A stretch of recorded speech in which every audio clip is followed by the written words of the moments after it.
Hello and welcome to Curated Spaces, the podcast that explores the stories behind spaces reimagining how we stay, work and play.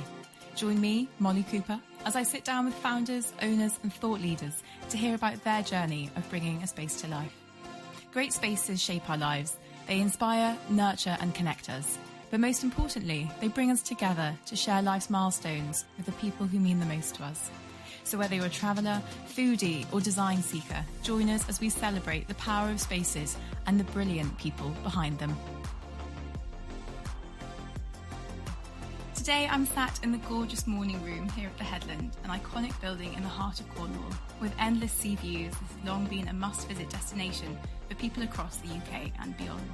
I'm delighted to welcome Veryan Palmer, whose parents bought the Headland and poured their hearts into restoring it back to its pre-war glory.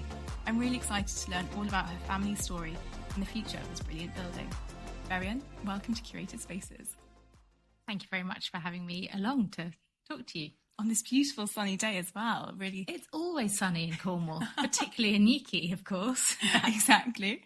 Now, before we go into the story of the Headland, I'd love to hear a bit about you and your past, which I know is inextricably linked with the hotel. Golly, okay. So, yes, the hotel's been in my family for my entire life. And it's, I think growing up, I was aware that my parents had a hotel, but they were very keen for us to not become hotel brats. So we were never allowed to order anything ourselves. We always used to have to ask our parents who then order something.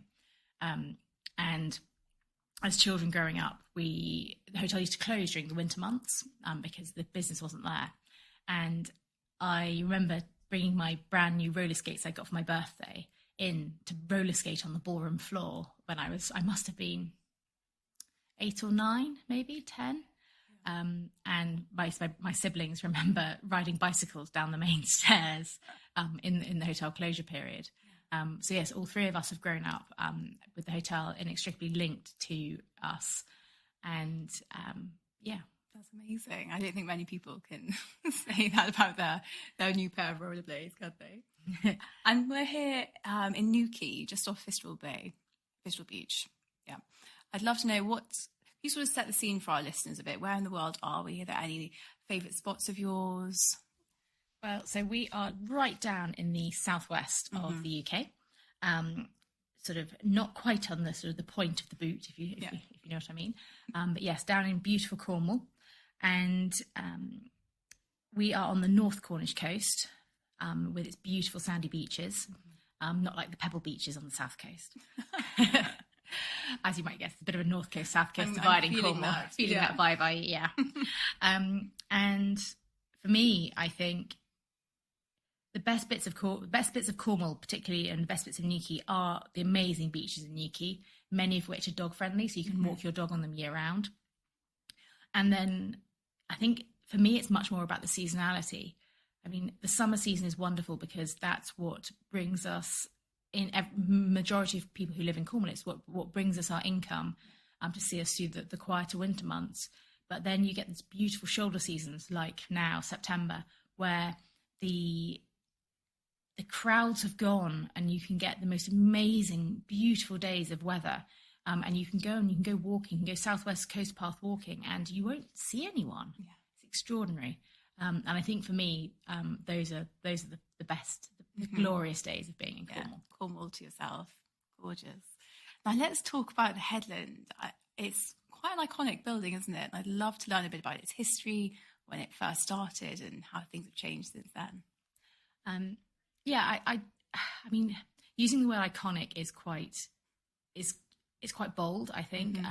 But I feel that this beautiful building is iconic. We're in the centre of the Monopoly board for Cornwall, alongside the Eden Project, the biohomes, and it's a very recognisable roofline. And so I think it does deserve that often sort of overused phrase of being an iconic building for Cornwall. The hotel company was formed in 1897, and the hotel took 3 years to build. Opened its doors in June 1900. 20% of the build cost was spent on the terracotta, sort of the orangey red cladding you have around the outside. And it's just a note to everyone that just like when you have a terracotta kitchen floor that soaks up anything you drop on it, terracotta soaks up seawater that's being driven by the wonderful Cornish winter storms quite a lot. Don't build your hotel out of terracotta if you're planning on building one. So yes, it was built to be the finest hotel in the Southwest. That was the express intention. And when it opened its doors, it truly was. Welcome down orchestras from London for the summer season. Parties would arrive by train or by car down to stay, where they would take suites of rooms with bathrooms across over the corridor on the internal sort of light well facing areas, and staff would be up on the third floor, because back then, of course, you would have travelled with your staff. And yes, it was a very, very different operation than it is now. It was 50 years ago. That's amazing. And you showed me earlier the room with photographs of, Prime Minister's letters from the Prince of Wales, his private secretary. It's just brilliant. It feels like there's a really strong link to the past here. Yes, I think we've been very lucky that there's a lot of archive material that's available. And then what I think is truly wonderful is we every so often get a letter or an email nowadays from people saying, I've been tidying up my parents' or my grandparents' house, who've often sadly passed away, and we found some things from the headland we think you might like. Wow. So recently we had someone's grandparents had got married, I think it was in Sheffield, in a cathedral, obviously incredibly wealthy, wearing tiaras, which is in 1937, 39, which back then would have been only in the presence of royalty. And they then took a flight, they flew down to Cornwall to the headland for their honeymoon. Wow. And they had all their flight maps, and they took 6 flights. They sort of skipped across the country. And there's a picture of them at Newquay Airport, getting out a very tiny plane before coming to the headland. Brilliant. And it's amazing when people send us things, and we very carefully archive it all. And it's wonderful to be able to draw on things. Here we have copies of menus from the 20s. And for chefs who join us to see what was being served is just, they find it astonishing that we have all of this information. That's brilliant, isn't it? I loved your story about dining and how that's changed. Yes, so when the hotel was first built, it would have been unthinkable to have dined with other people, particularly if you were sort of high in society. And so you would have taken a series of private dining rooms facing the ocean, which obviously they were all knocked through at some point. But yes, they're very, very different to nowadays. Yeah, which you don't even think about. And then, of course, the war came, and it was a different tale for the headland. Yes, so like many of the hotels in Newquay, the headland was requisitioned by the RAF. Other hotels became the evacuees from boarding schools. Oh wow! There's a lot of hotels in Newquay became evacuee boarding schools. But yeah, so we were requisitioned by the RAF to be a hospital. And until about 15 years ago, probably a little bit longer, most years we would have a little old lady coming in the door who'd worked here as a nurse. Wow. During the Second World War. And it was always amazing to hear the stories that came out. And it was so strict. Yeah. So very, very strict. And I think we've just been so lucky over the decades that my parents have had the hotel to have had so many people who have a memory of visiting the hotel as a child or as an adult, and coming to sort of tell us of their memories. Yeah. And so we normally try and keep a really accurate record of what they say and record everything down, just so that we can keep the history of the hotel so present. I can really imagine coming here as a child, sort of impression, this huge building on the very tip of, a cliff jutting out into the sea, what impression that would leave on you coming back and your childhood memories. I can really imagine it. What I think so lovely is the we have a lot of 3-generation holidays here. So where grandparents might remember coming here as a child for a bucket and spade beachside holiday, and they brought their children, who are now bringing their children. Wow. And one family in particular commented that the family activities haven't changed in 60 years. As they shouldn't. They have breakfast. They go to the beach. You go playing in the rock pools. You build sandcastles. You maybe go for a surf. But it's been the same for decades and decades. Yeah. And I think a lot of people love that sort of familiarity that they have here. Yeah. And actually, we're all simple beings, aren't we? Give us a beach, a view. You don't need much more, do you? I think particularly when you've got sort of under 5, under 7-year-olds, you don't necessarily need a massive water park. I mean, saying that we built the Aqua Club, but I do think for sort of primary age children, a British beachside holiday is practically as blissful as you can get. Honestly. As long as it's sunny. Yeah, I know. As long as the weather's like it is today. Yeah. You're golden. So the war, during the war, it falls into a slight state of disrepair, I imagine, after the RAF is finished with it. And then tell us about the next chapter.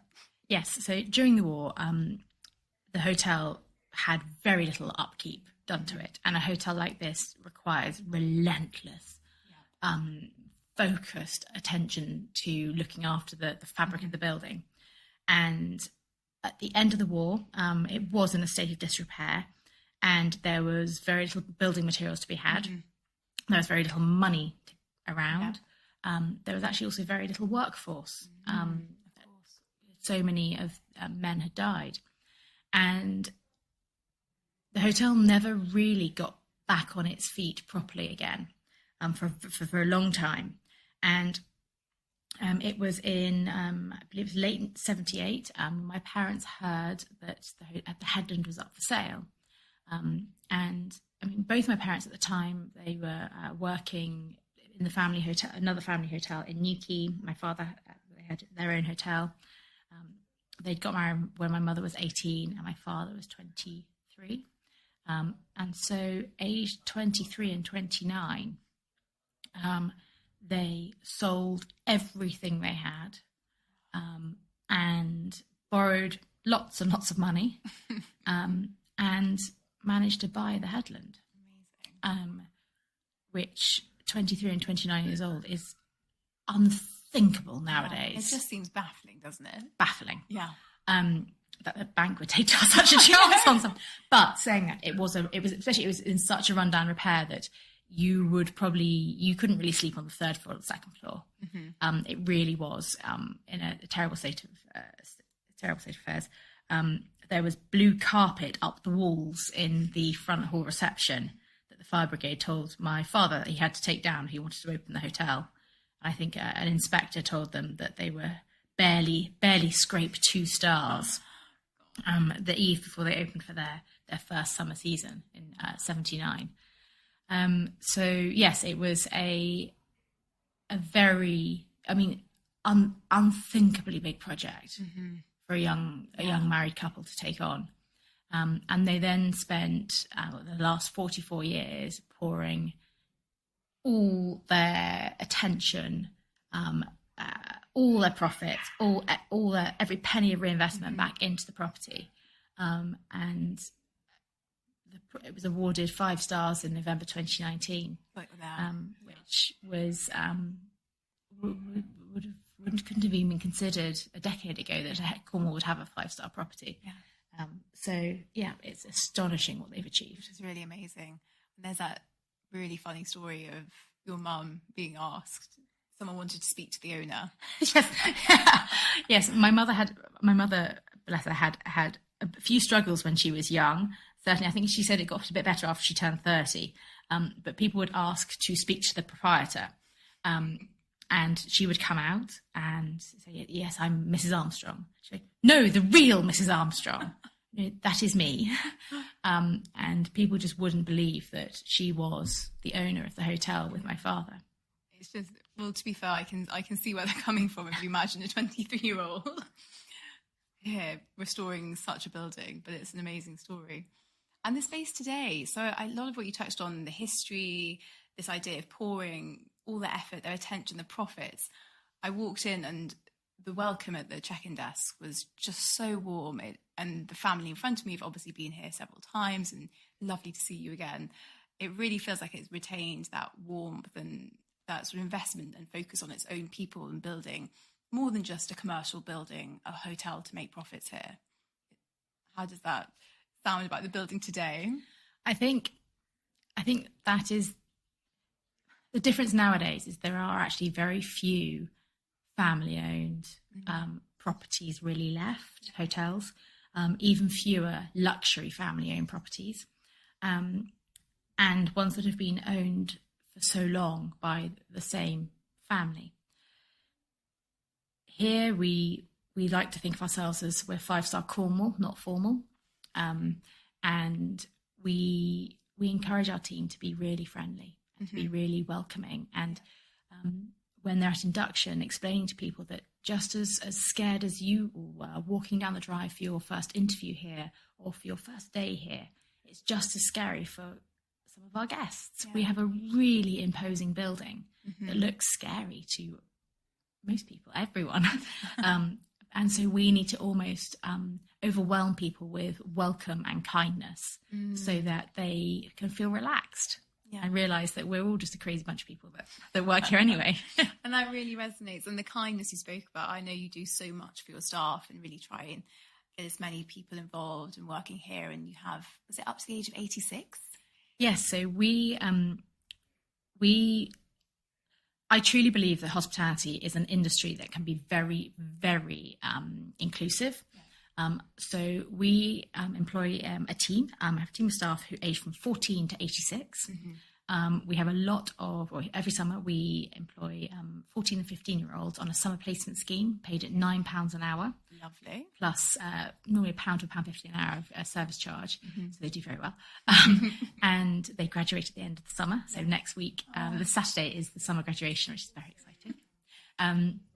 And then we also offer roles quite focused on those who might be semi-retired, which is fantastic for our younger team members, because we're very lucky that we've got some former hoteliers here who retired to Cornwall, got bored, and wanted to work a couple of days a week here. As a porter, as a duty manager, but they can provide so much experience and just knowledge to the younger team members who can learn so much from them. But then the younger team members help them with their phones generally, and sorting out their emails. But it's very interesting to see that dynamic. And we've got a number of staff who've been with us for a long time. So Kathy, who when I first worked at the hotel, when I was 13, Kathy, who trained me as a waitress, is still working with us part-time now. She nears retirement. But yes, we have a lot of staff who've been with us for a long time and have seen all the changes that have taken place in the hotel. I think that must be such testament to creating the space it is to work in as well as to stay in, because hospitality, notorious, people come and go, they do a couple of years. Everyone is struggling to find enough people these days. And to have people staying here for their whole career, basically, is really something. Yes, I think something we really try to foster and encourage in our team is a sense of pride in working here. It's not just a part-time job. It's just not just a weekend job. We really want people to be proud to say, I work at the Headland. And I'm so happy in our most recent team survey, which we conduct twice a year on a wide range of topics. 97.7% of our team are proud or very proud to say they work at the Headland, which I think really echoes through what you were saying about your welcome. People are proud to work here and proud to show guests where they work and what they do, which I think comes across in the interactions with guests. Absolutely. And to be fair, what a place to be proud of. It's absolutely gorgeous, but there's so much new stuff as well. It doesn't feel stuck in the past at all. The Aqua Club, for example, do you want to tell me a bit about that project? Oh, yes. We've had over the years, over the decades, my parents have had a continual reinvestment in the hotel and in everything here. So from building the 39 self-catering cottages, 5-star rated, started back in 2000 when self-catering cottages weren't really a thing. And then building the spa, building the aqua club. So the aqua club, we used to have an outdoor pool over on the south side of the hotel, which was lovely for about 6 days of the year when it wasn't too windy and cold, but it's in a very exposed location. And after we finished the cottages, we had a wonderful architect who said, when we were looking at building the spa, instead of just thinking about the spa, think about the whole site plan. Because he understood that my parents were thinking about future generations. Absolutely. And so what is the master plan? What if we could build everything, what would it be? And so we were very lucky to have planning permission granted for a 6-stage site redevelopment with no objections at all. That was in the early mid-2000s, which included, the spa, and then the Aqua Club, which was a £12 million project that took 2.5 years to build and opened in July 2020 with the 6 pools and a restaurant. So a very big investment for us. And then, yes, we've still got more to come, more to go, and we'll just keep, I love that. And the Aqua Club itself, I think, did your dad say that a big part of it was trying to get the community involved and it not just being for hotel guests, but he hoped that people would come and do their swimming here? And yes, so we have a members club here, but only 100 members. It's very small. Oh, that is intimate. Just means that we know everyone, which is quite nice. But we have what's been proved really popular is we do a thing called Dip and Dine. Where you can come and have a 2-hour swim in the Aqua Club with a cocktail or a glass of wine or a beer. Gorgeous. And a 2-course dinner. And we do sort of high season rates, which are pretty much, I'm going to say, holiday makers coming. Yeah. And then we do our locals offer in the low season, which is significantly discounted. And it is amazing to see some sort of people from the local community come up weekly for date night for about 3 months. Isn't that lovely though? Which is really nice because they are really helping to support us through the winter months, which in turn means that we can offer far more year-round employment than we've ever been able to do, which then boosts up the local community. We're very much we very strongly believe that if we can keep the money sloshing around in Cornwall, it helps everyone sort of rise like a tide. And so it's really great when the local community supports us through the winter months, because that money then gets spent back on the local community. So it all works well. It comes around, goes around. Yeah. And have you seen any influence or on these macro trends, work from anywhere, people leaving London, moving down, spending more time maybe out of London, longer weekends? Have you felt any impact from that here? Yes, there's certainly, I think we've seen it in that people are sort of blending their holidays with some work. We know that people will bring their laptops with them on holiday nowadays. Yeah. And they shut themselves away in these small private rooms to take calls. I think we don't tend to see people staying with us, sort of, I don't know, the nomadic, digital nomads. We don't tend to see people like that stay. I think they probably stay in Newquay, but they do come up to us to enjoy dining or just having coffee, working on their laptop, looking over the beach. So yeah, it's a real mix. I think we are very much a leisure hotel, though. We aren't, as you can see, we're not corporate. Yeah, being corporate is practically a dirty word here. That's too corporate. We're not going to do that. We're not. So yeah, it's an interesting mix. Yeah, I can imagine. And now looking ahead, the next sort of chapter, the next adventure, you're halfway through your 6-stage big project. What does the future hold in store for this building, this community? I know we spoke about sustainability a little bit earlier. I'd love to hear more about your plans for the future. That's a big set of questions. So, where where shall I start? I'll start with, the building projects. So yes, we've still got further phases of our site redevelopment. One of which is our underground car park, which will remove pretty much most of the cars from the top surface, which will mean that when you drive down the drive, the hotel will look more like it did when it first opened. Wow. Which is very cool. We'll also, with the underground car park, then be able to do far more of our ground source heat recovery, solar, hopefully. So there's quite a big project with that. And then we've got planning permission already granted for our 300-person capacity conference venue over in the side of the cliffs, which we're a little undecided about whether that's the right thing for the business now. But it might mean that we have an opportunity to create something different that is much more sustainable, because back in the mid 2000s, when that was created, there was practically no such thing as sustainability. And so we now are very aware of the guardianship we have to take with our local ecology system here and in our situation here. And so we are very focused now on what we can do to do better building works in the future. We are partnered with EarthCheck, who are supporting us on our sustainability journey, which is very exciting. I can't make a carbon pledge yet, but we are working towards what we're going to do. It's just quite a challenge with a 124-year-old building. Yeah, but I can imagine. I imagine it's a huge job just keeping it functioning, keeping it out, keeping it warm. Yeah, I think it was during the COVID lockdown eras. It cost us about £25,000 a month to keep the hotel dry inside. Wow.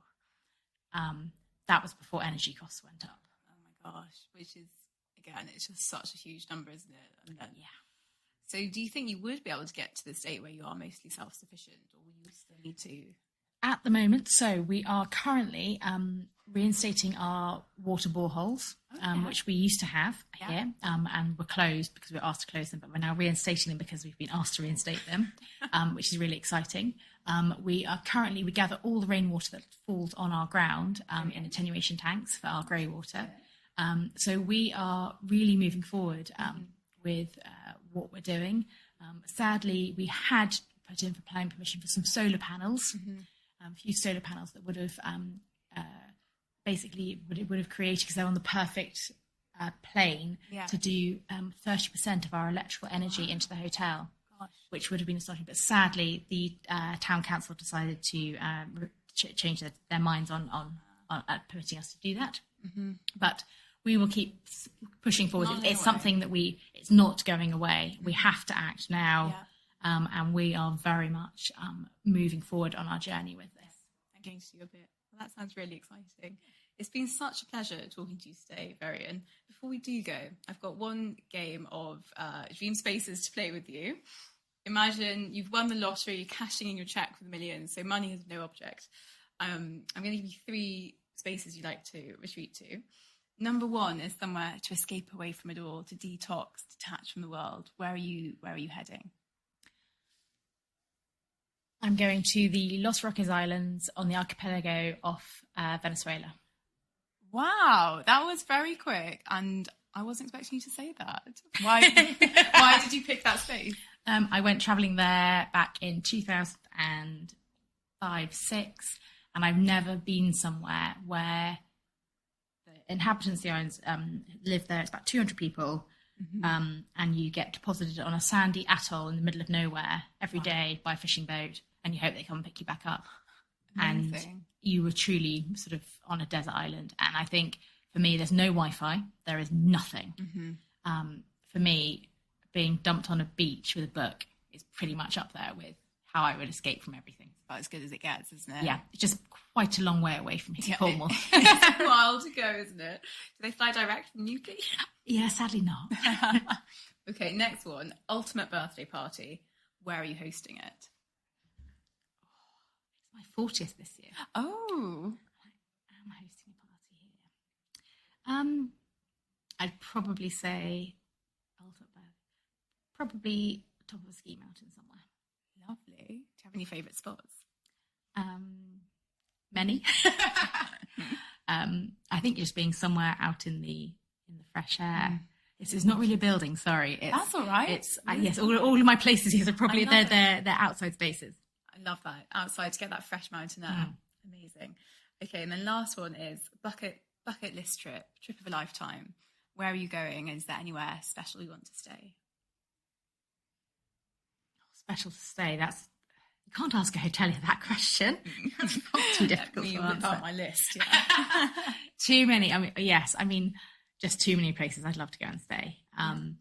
It's terrible. I watched the BBC programme with Monica Galetti about hotels behind the doors, and I pretty much every single one I'm going, wow, I love what they're doing with the community, or I love what they're trying to achieve, and I want to go and stay there. So I don't know. I think probably would be setting sail with my husband and my 2 little girls. Maybe not with them though. I don't think it'd be good. TBC. On a proper sailing adventure. Wow. Again, open air. I know. I'm seeing a theme here. Yeah, getting out of this building, getting away from everything. Anywhere there's no Wi-Fi and no emails. I think the essentials.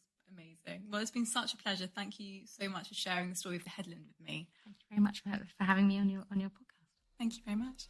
Bye bye.